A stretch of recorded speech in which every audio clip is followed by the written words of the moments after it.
Okay, everyone. So this is the first lesson in digital design where you're actually going to start to work with the software. And we are using a software called Gravit.io. I'm going to explain how you're going to get into this file a little bit later. I'm going to explain the assignment in the second video. So this first video, I'm just going to show you one of the items that you need to know. Mainly, we're going to be talking about the pointer tool today, this little black arrow. It is called the selection tool in Adobe Illustrator, but here it is called the pointer tool. Okay, so notice that there's a drop-down menu here. There's a number of things you can select in this menu, but you are just going to go with the pointer tool. Okay, now the pointer tool is a tool that allows you to select an item. So notice when nothing is selected, I clicked outside the rectangles here.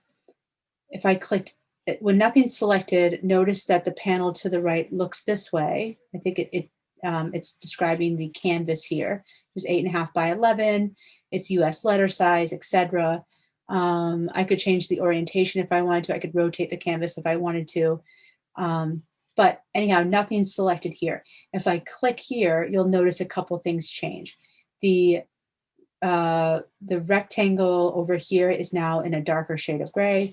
You can see that the panel right here changed. So unselect it and then select it, you'll see that the panel here changes. And we're going to talk about some of these things a little bit later. Okay, one main thing that the selection tool allows you to do is it allows you to resize. Now there's a number of different ways you can resize. If you hover over one of the top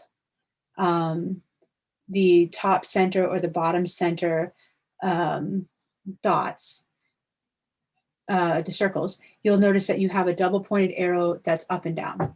This allows you to change the width, the height of it, right? So this allows you just to change in one direction. If you hover over the sides, you'll get an arrow that's going the other way, double pointed left and right. This, if you draw this in, it allows you to change the width of it, okay, of the item. You can see the size right here, the width and the height right here. And as you pull it open, the height gets bigger. As you pull it up, sorry, this is the height and the other portion is the width. So the double pointed arrows allows you to change it in one direction. If you hover over any of the end corners, or any of the corners, you will get the arrow that's going diagonally, and that will allow you to change both the width and the height at the same time. Okay, now let's say you want to select it and you want to enter in a height. So let's say 2, I want the width to be 2, and I want the height to be 4. Okay, so I want the height to be twice as much as the width. Okay, now let's say that I want to change the size of this, but I want it to still have the ratio of 1 to 2 or 2 to 4.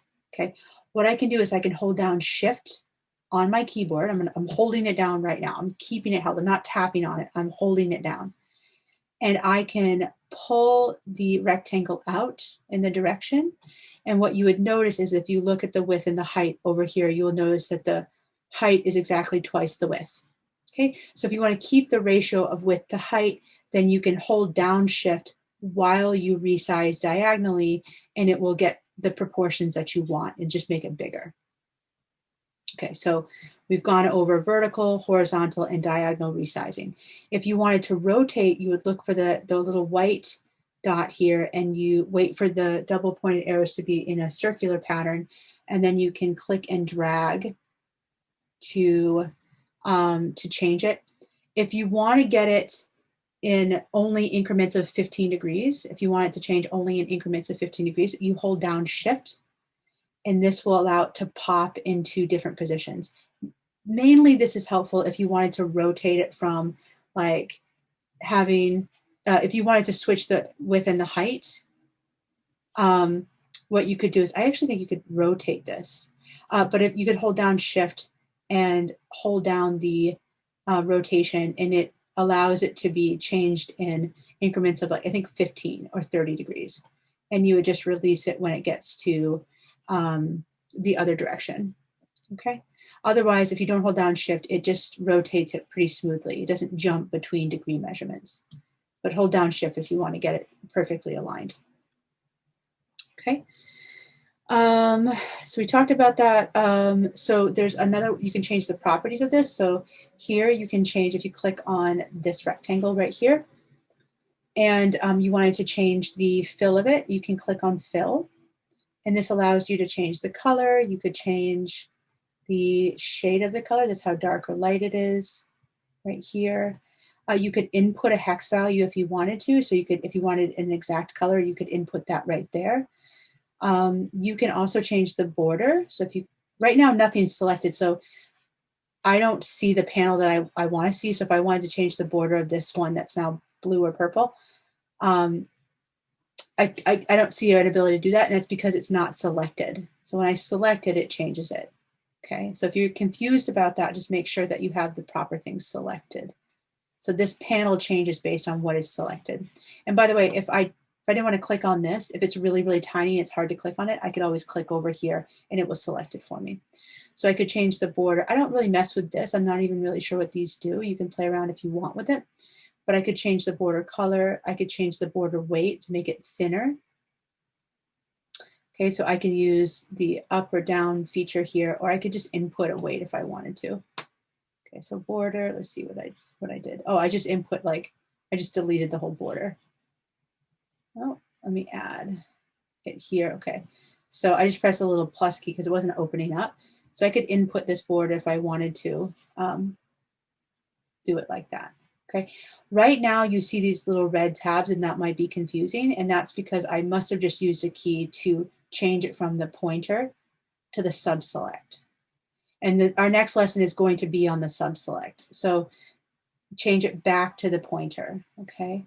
I think that that little V right there is telling me that if I'm clicking outside, I can, if I'm on another tool and I press, yes, good. Okay, if I'm on another tool like the text tool and I press V on my keyboard, it's a shortcut key. Notice that it jumps back to the pointer tool.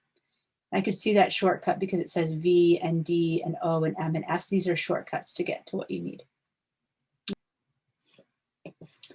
Okay, the last thing I want to show you is how you can select multiple items at once. Okay, so right now nothing is selected. I can tell because nothing is dark or gray over here on my left, and I don't see the little circles around either one of the rectangles here. So let's say I wanted to select this rectangle and I also wanted to select this one and move them or copy them at the same time. There's a couple different ways I can do this. I can hold down Shift and select the second one. And notice that the little circles are now around both of the objects, as if it's creating like a larger rectangle that contains the two rectangles. Also notice that on the left-hand panel right here, you can see that both of them are selected right here. So right now, both of them are selected. And if I moved it, you'll see that both of them change like that. If I do Command C, which is copy, or Control C if you're on a PC, then Control V, I could paste it. You'll notice that two more rectangles appeared, and those are two rectangles that that are now selected together. If I want to just set, maybe if I want to select both the purple ones, I would click on the first purple one and then hold down Shift and click on the second one. That would get those. I could copy and paste those, could have a lot more of these if I wanted to. You're going to do this for the assignment, so it's good to understand that. Let's see. The other thing that you could do is if you just, I'm going to take these off. If I wanted to undo something, you use Control Z. There's also oftentimes on Chrome, if you go up to Edit and you go Undo, it will undo the last, generally undoes the last action. But holding down Control and then tapping on Z will do that as well. Okay, so now I just have, let me actually get rid of, so now I just have two rectangles right here. So if I wanted to, let's see, if I wanted, another way to select them is I could click on one on the left panel, not even touching them on the canvas, click on the left panel and holding down Shift and clicking on the next one, and it will select both of them. Finally, the last thing I want to do, and this is really what you could do if you had like a ton of stuff.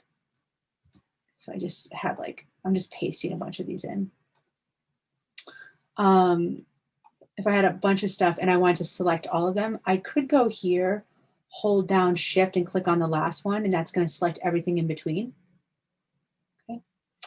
The other thing I could do is create, it's called creating a marquee. I can click outside at the top left and hold down my mouse and drag across them. Notice that on the panel on the left, it is starting to select everything. Okay, so now everything is selected. I think, yeah, so another thing that you can do, if everything is selected, if you hold down Shift, you can deselect one of them. So right now, all the rectangles are selected except for this one right here. So if I did copy paste, you would see that everything pasted except for this one. Okay, so that is really, and that's going to come in really handy later on, just being able to select some things that you want to copy and other things that you don't want to copy. Right, so we've really covered everything that I want to cover with the pointer tool. The next video is going to go over how you do the assignment. All right.